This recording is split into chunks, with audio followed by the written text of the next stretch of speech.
Shalom. And I know that everybody in this room knows how we can educate children for our past. No?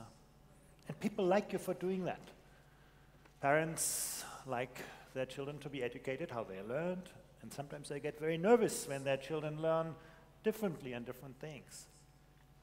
Teachers sometimes prefer to teach how they were taught rather than how they were taught to teach. There are lots of kind of protectors of the status quo in our education systems. But the world is moving fast, and this is why sort of innovators and game changers in the education system, like the art schools, are so critically important.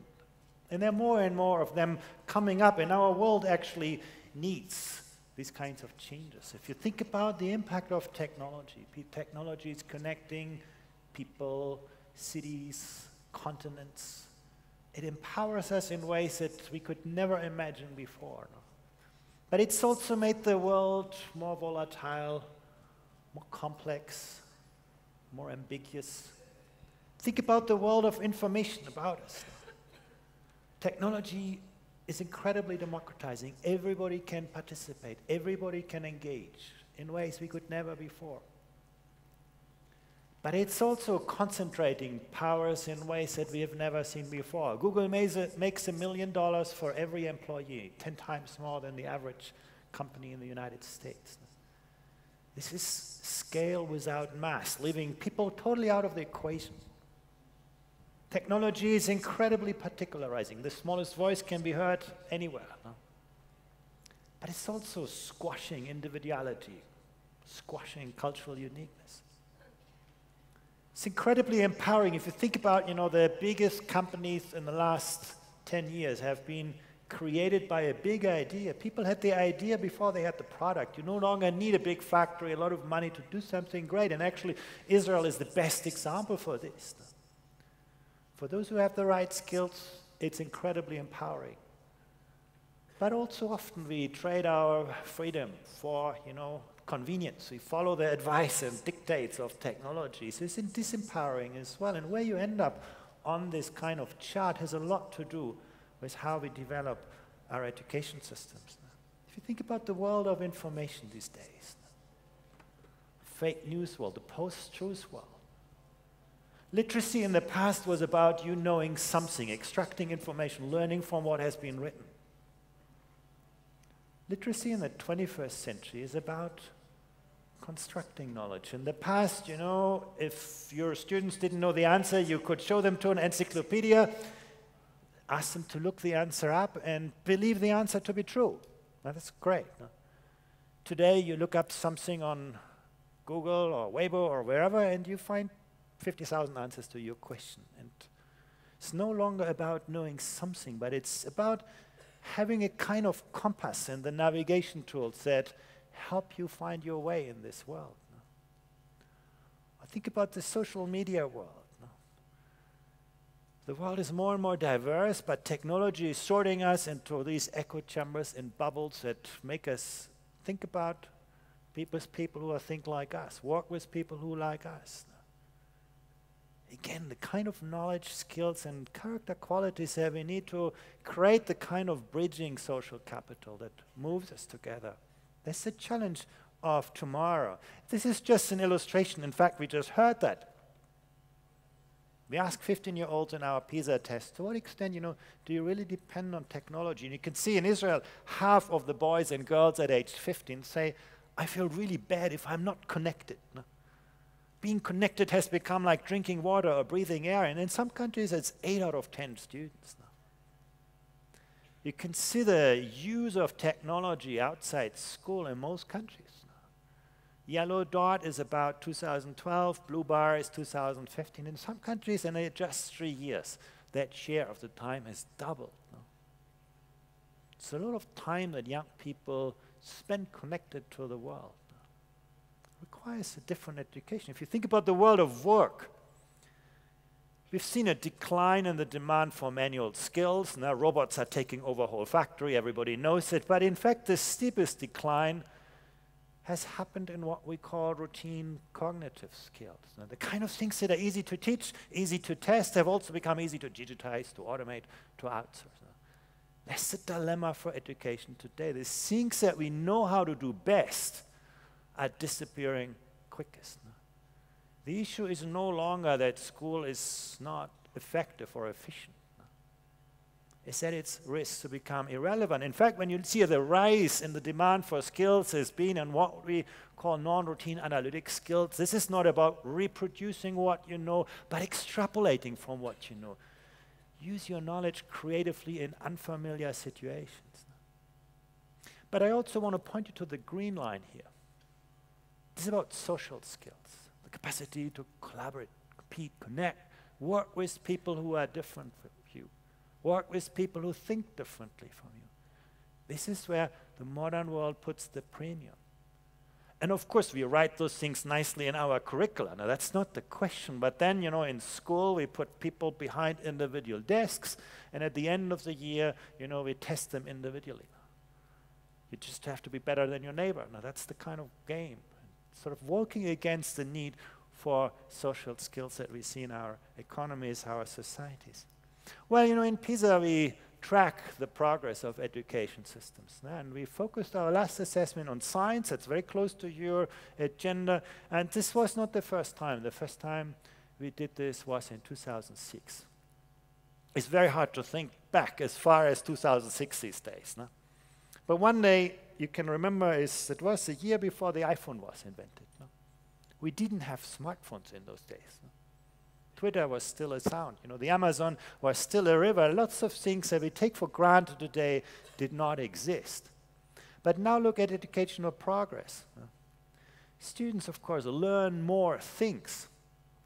But that's not what we are interested in our assessment. We don't test the content knowledge of people. We wanted to look at, can they think like a scientist? Can they design experiment? And you can actually see there's nothing that has changed in our education systems. And the world didn't stop in 2009. No? Basically, you can see how maps became dynamic, cars became electric, now they drive without a driver, huge changes in technology and innovation, and we could actually, again, not see any changes in our education system in the industrialized world. And just think about the last 3 years, robots taking over whole factory, augmented reality, biogenetics, cloud computing, God knows what. Huge changes in the world around us. And again, students learn more things. I will not question that.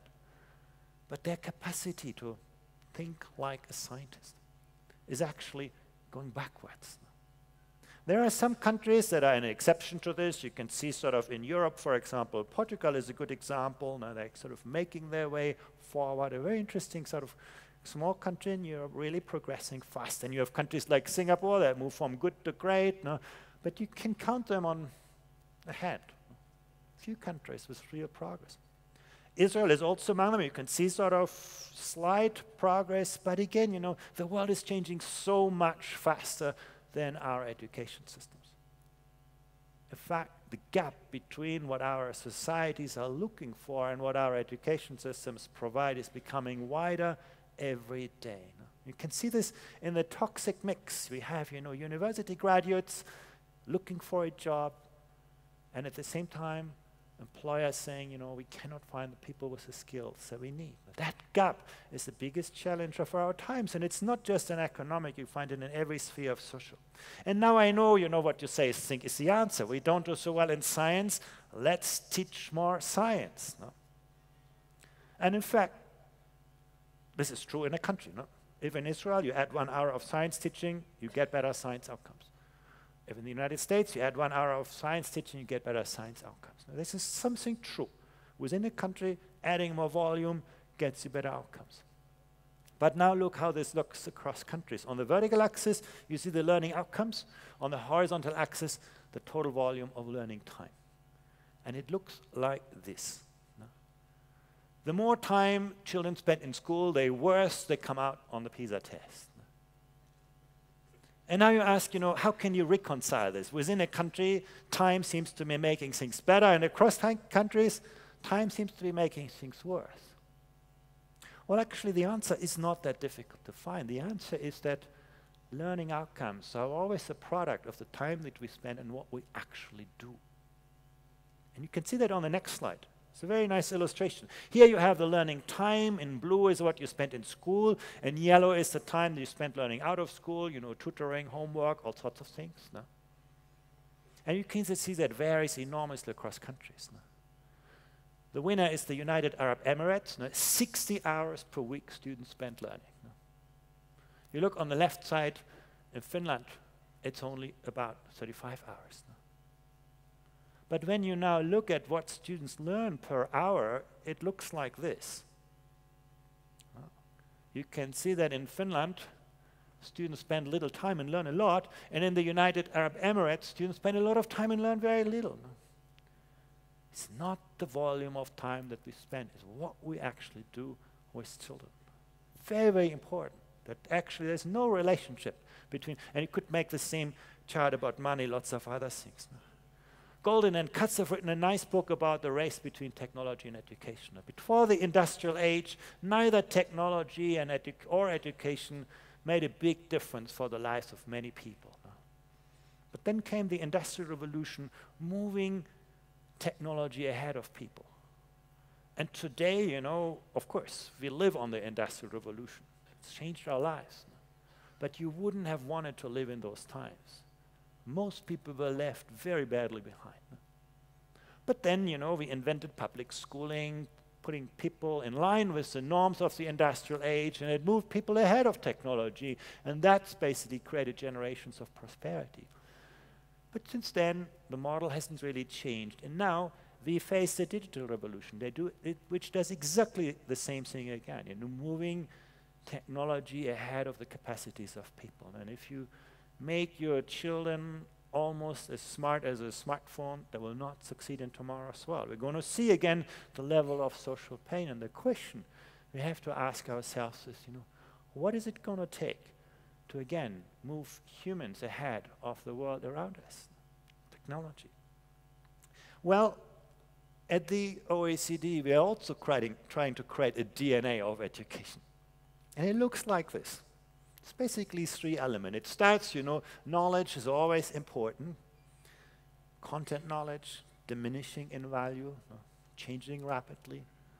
What's more important, the capacity of thinking epistemically, thinking like a philosopher, thinking like an historian, not learning lots of names and places, thinking like a mathematician, not learning lots of formulas and equations. That kind of knowledge, understanding the foundations of the disciplines. The most successful education systems these days are those who teach fewer things at greater depth, who get people to understand the foundations of different disciplines. But it doesn't stop with knowledge. The second part has to do with skills. In a world where Google knows everything, the world no longer rewards us just for what we know, but for what we can do with what we know. That's the skills component. And these are not just cognitive skills. In fact, as you've seen on the first slide, social and emotional skills are gaining very rapidly in value.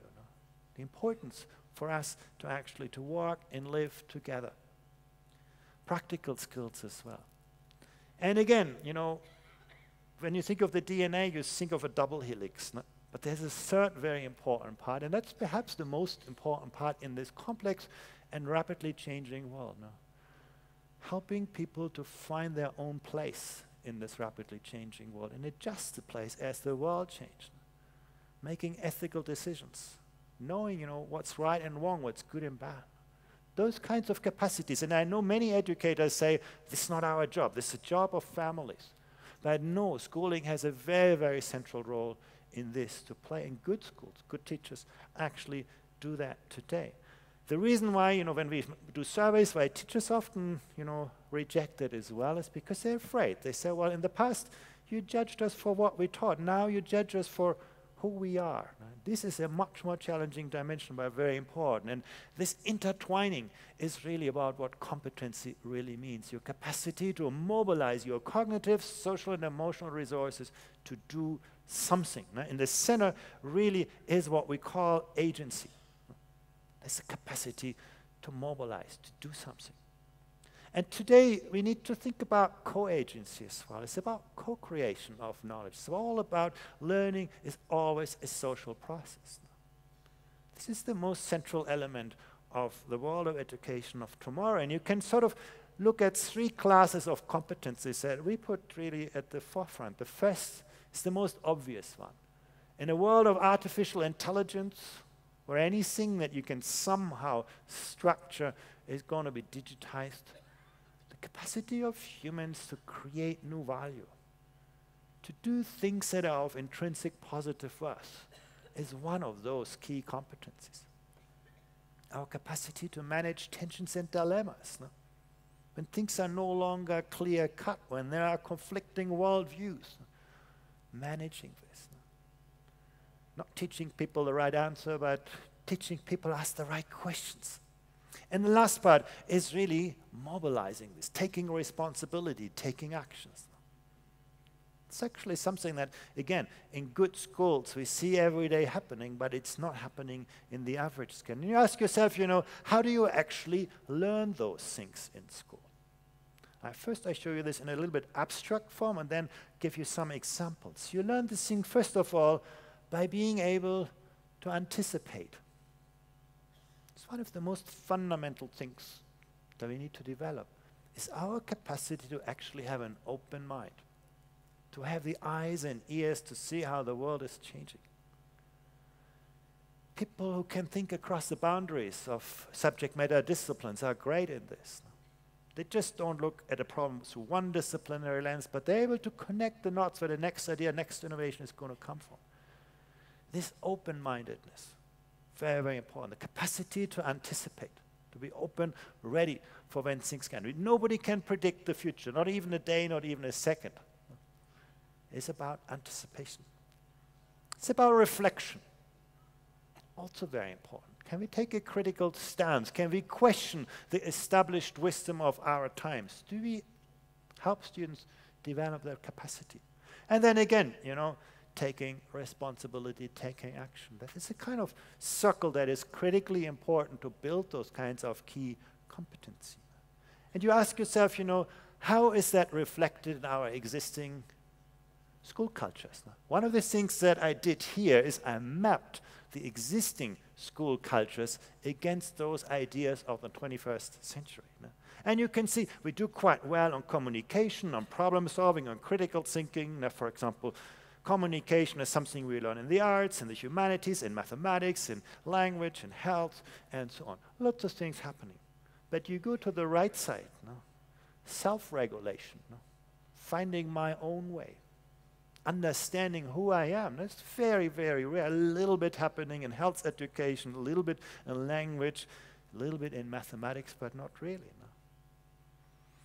You look at student agency, the center of good education today, co-agency, the capacity of people to live and work with others, conflict resolution, anticipation, the start of building competence. You do not build competence without being ready for the new in the 21st century.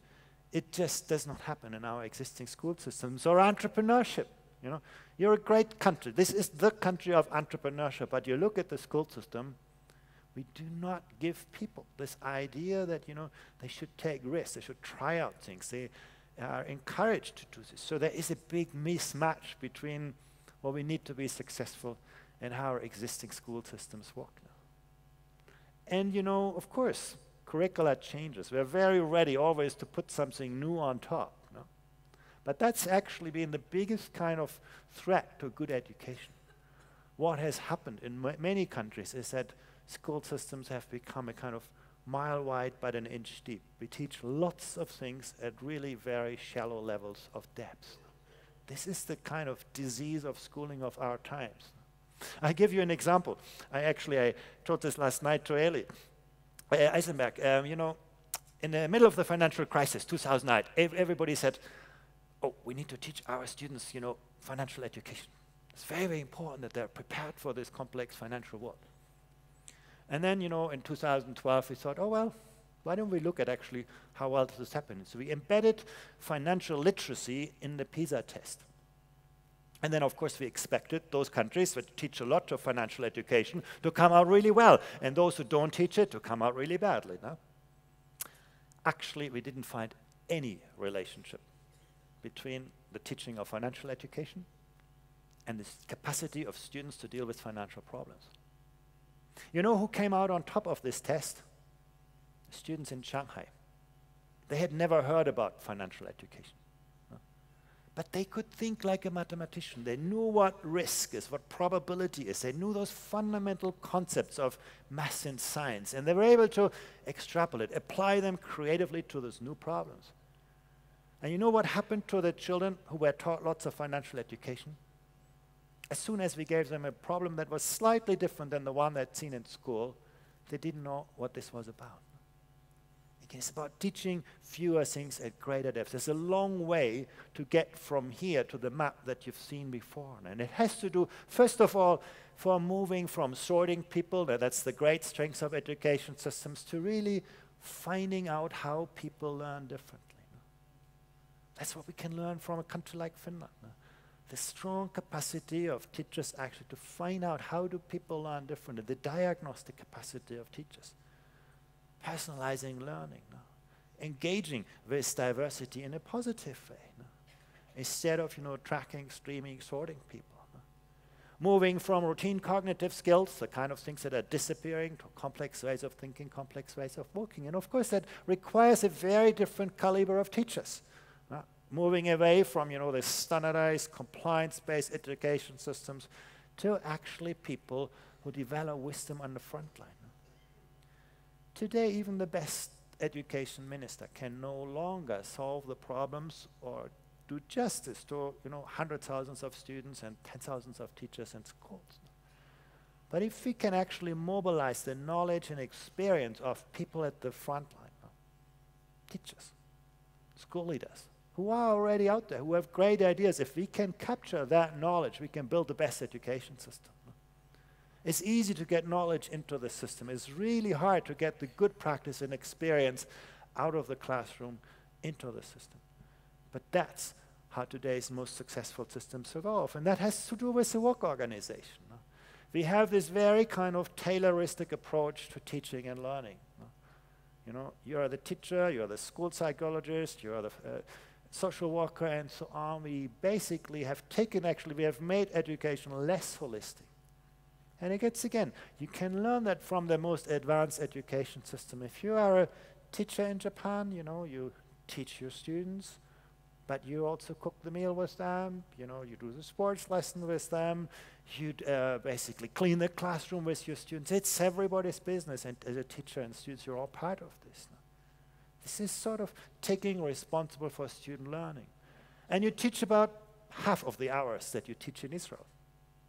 It's about 14 hours that a Japanese teacher spends teaching. But they work more than teachers in Israel, if you sum it all up. What do they do in the rest of the time? They spend the time with students understanding who their students are, understanding how their students learn, working with their parents. That is basically how the teacher takes on additional functions. Let me talk about these transitions in a little bit more detail. Moving, from sorting people to actually making sure that all students succeed. I want to show you one chart which I think, shows us that poverty need not be destiny. I start with the Dominican Republic on the left side, I order learning outcomes by decile of social background. The red square are the most disadvantaged students. The green triangle are the wealthiest students. You can see there's a huge achievement gap. Social background is a huge influence shaping learning outcomes. And some people say, well, you see, there's nothing you can do about it. But now I can look at similar children and see how they do in different countries. And it looks like this.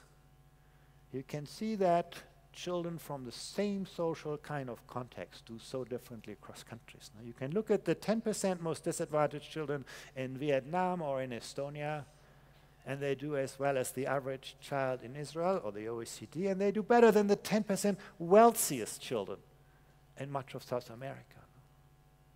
This is what we can do with the right education. It's not about social background, it's actually about understanding how different students learn differently. It's about moving from, just broadcasting things in education to actually creating, co-creating understanding in the school system. And there's some lessons that we have learned from this. As I already mentioned, it has to do with teaching few things at great depth. Rigor is about being really, really challenging to students, getting students to think actively in every moment. Focus is about teaching few things at great depth. And coherence is about actually understanding how students learn. Much of what we do in school is not constructed around how students learn, but it's constructed around how people, experts see their academic disciplines. You need to better understand how actually the brain absorbs knowledge. It's about remaining true to the disciplines, but at the same time encouraging interdisciplinary understanding. This is where value is created these days. It's about focusing on things that actually help you move forward, to apply your knowledge in novel situations. And I know, including in your country, I'm always criticized in the PISA test, for testing students with things that they haven't seen in school. Many people, many teachers say, this is a very unfair way of assessing students. Give them problems that they have not seen in the school system. But if you consider it unfair, then life is very, very unfair to you. The world no longer rewards us what we have learned in school. Authenticity. This is actually a really, really important point. When we survey primary school students, they all are enthusiastic about science. Science is their favorite subject. It's about, observing, experimenting, seeing how the world develops, understanding how the world works. When we survey them at age 15, the majority of them hate science. What has happened? We have made science a kind of boring, abstract school subject with formulas, equations, but the nature of science, the authenticity, has got lost, bringing that back, making learning more thematic, more problem-based, more project-based, more co-created. It's really part of the answer. And very important, when you think about, character qualities, resilience, curiosity, courage, leadership. They're hard to teach directly, but students learn them in school. They're not taught, they're caught. And of course, equity always comes back to this. And let me show you something on this. We surveyed teachers on this. We asked teachers about their pedagogical beliefs. And here's some answers of what teachers in Israel told us. Virtually every teacher said, my role as a teacher is to be a good coach, a good mentor, a good facilitator, a good evaluator. Very constructivist, advanced view of education, very much in line with the 2030 world I'm painting here. 88% say students learn best by finding solutions on their own. This is the 21st century. 91% say thinking and reasoning is more important than curriculum content. More or less exactly what I've just said. If teachers would just do what they say, you would have the world's best education system. But here's the other part of the story. We surveyed students actually in terms of what kind of learning strategies were prevalent in the classroom. And what we find is, in a country like Israel, actually, the most dominant learning strategy is actually memorization, which is in direct contrast to the teacher's pedagogical beliefs.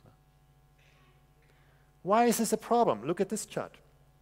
In the green part, I'm going to show you tasks where memorization helps you solve a problem. And in red, I'm showing you tasks where memorization actually hinders learning. And I give you a little hint, I make the red part bigger than the green part. But look, when I now order the tasks by difficulty, this is how it works. For easy tasks, memorization is quite helpful. But as the tasks become more complex, memorization is not just neutral, it's actually hindering you from solving problems. That's very, very important. It's not just neutral. It's actually something that makes it more difficult for you to solve complex problems. Why is this important? Because the world is moving from left to right very, very fast. Your smartphone does everything on the left side. Humans are needed on the right side. And we stop that with memorization. There's something else that is important, and that's something which Israel does really well. That's what we call control strategies. People, manage their learning, they set the learning goals, they persevere, and so on. So that's a really good sign, and in fact, it has positive implications on the problem-solving capacity of students. Those kinds of control strategies are very, very important. But you can see they help you more for the easy tasks. And when things get really complex, ambiguous, managing learning in a structured way is not good enough. In fact, what you need to be good on the right side is what we call elaboration strategy. That is out-of-the-box thinking. Connecting what you know with what you do not know, building bridges, building connections between different pieces of knowledge. That is what you can see is our best predictor for becoming successful in the 21st century. And that's more or less, when you survey teacher in your country about what they believe in education, is all about this, helping students to think on their own, making connections. Thinking skills are more important than curriculum content. But the reality looks like this. It's actually the least prevalent learning strategy in classrooms now. So aligning pedagogical beliefs with pedagogical reality is the biggest challenge. And you ask yourself, of course, what is the gap? Why does something, and I want to just show you something. Had I asked you at the beginning of this, who does more rote learning and who does least elaboration, many would have tipped on countries like China or, Korea, drill learning and so on. But actually, while we sort of were waiting, these countries have gone through a silent revolution. They have actually changed pedagogical practice in ways that we can't imagine. You find a lot more inquiry-based, problem-based, project-based learning in those systems. They're very fast on their way, not just to get more children into school, but also to educate them in new and novel ways. The future of education is also about moving away from looking upwards in the system to your school principal or the administration or the Ministry of Education to actually looking outwards. The most impressive number about Finland is not that they do so well on the PISA test on average. The most impressive number is that there is only 5% of the performance variation between schools, about 1/10 of what we see in Israel. Every school succeeds. And that is because every school knows what every other school is doing. They actually don't do much kind of testing and standardization and so on. They build the structures that help teachers to look outwards. That has also been something that made teaching the second most attractive profession in the country. And the hardest one to get in education. If you fail to apply to teacher college in Finland, you can still apply for law and economy and all these kind of things. This has made teaching attractive. You work with a high degree of professional autonomy, but at the same time in a collaborative culture. You are connected to the profession. Let me show you some data on this. And I show you something that basically this is the different types of tasks of professional collaboration in the case of Israel. And you can see when it comes to sort of surface collaboration, a lot is happening in schools, discussing student results, sharing resources, team conferences, communication. There's a lot that teachers do, and that's good. But when it comes to the deeper kind of collaboration that really makes a difference, teaching in teams, working in teams, cross-disciplinary learning, project-based learning is about, the history teacher working together with the math teacher, the science teacher to frame problems. Collaborative professional development looks better, but still not very strong. It's only about 40% of the teacher. Joint activities, and then think about classroom observation. I showed you this huge gap between what teachers believe they are doing or want to do and what's actually happened in the classroom. Don't blame teachers for that. Ask yourself, what opportunities do we give teachers to see their own teaching, to do self-reflections together with others? If you're a teacher in China or Singapore, you will spend at least 1 hour per week observing somebody else's classroom, working in a professional learning community in your school to actually analyze what are effective teaching practice. There is no Ministry of Education that tells you how to teach. This is your science. You have this kind of inquiry-based mindset. We cannot expect our students to become lifelong learners if they don't see their teachers to be lifelong learners, to permanently work on developing, designing new practice. In the medical field, we take this for granted, you know. Research in medicine is not done by a government or by a university. Research in medicine is done through clinical trials by practitioners. They are engaged in finding out the next frontier and working on addressing issues. And that's so important in education. Some countries are better in this already. I think all countries have to move away, but again, you know, some countries have become very good in strengthening professional collaboration in the community. This is the future of education, not something comes sort of hierarchical, but something that really looks outward. Why do I say this? Because you can see where teachers teach more jointly, where they observe more other classes, where they engage in joint activities, where they take part in collaborative learning. You can see the influence on their sense of effectiveness. Also on their sense of job satisfaction. You'll be very surprised. We see no relationship between teacher job satisfaction and the size of classes. We see almost no relationship between teacher job satisfaction and the salaries of teachers. A little bit, but not that much. The big determinant is this, is the collaborative culture that is in school.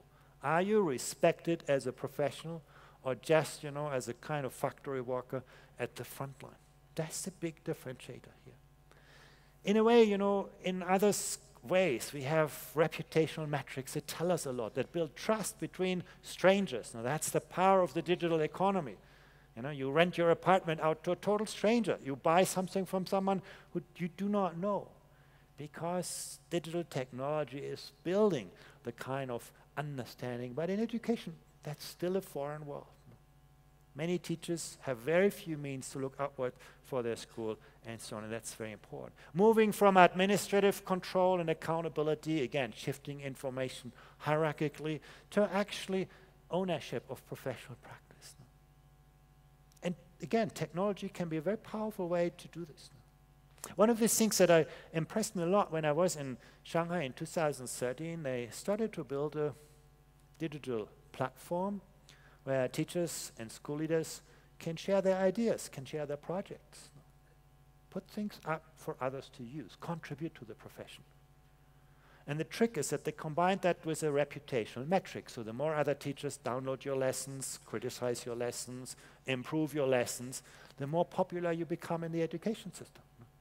And at the end of the school year, your school principal will not only ask you, how well did you teach your own children in a class, but they will ask you actually, what contribution did you make to the profession?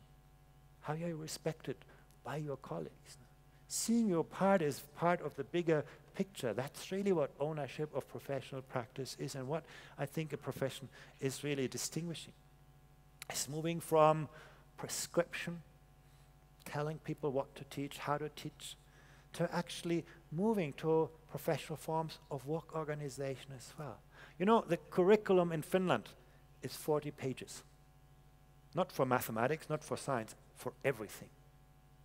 All what the curriculum does is, this is what we want students to be able to do. What you have to teach, that's up to you to figure out in your school, in your country, and that's basically something where schools need to find innovative solutions, not on their own, but working with others.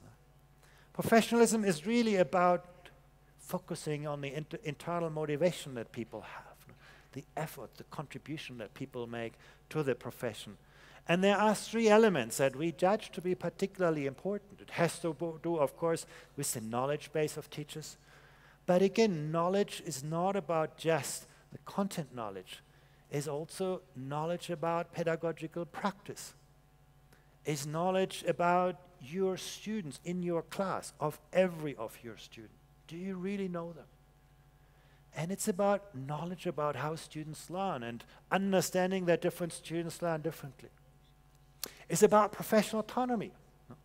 Basically, professional autonomy is not about idiosyncrasy. It's not about I do what I want. I do what I know is right in this context because I'm a professional. And last but not least, I've talked a lot about this, it's about the collaborative culture. There's no profession that walks in the kind of isolation that we have often in our school systems. That's really what this is about. And you can see it's a big driver of the status of the teaching profession.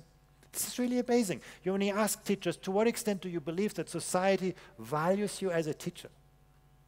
And you could see that depends on the degree of professionalism. If parents, if society sees teachers as reading a school book, a textbook, they're not going to respect it.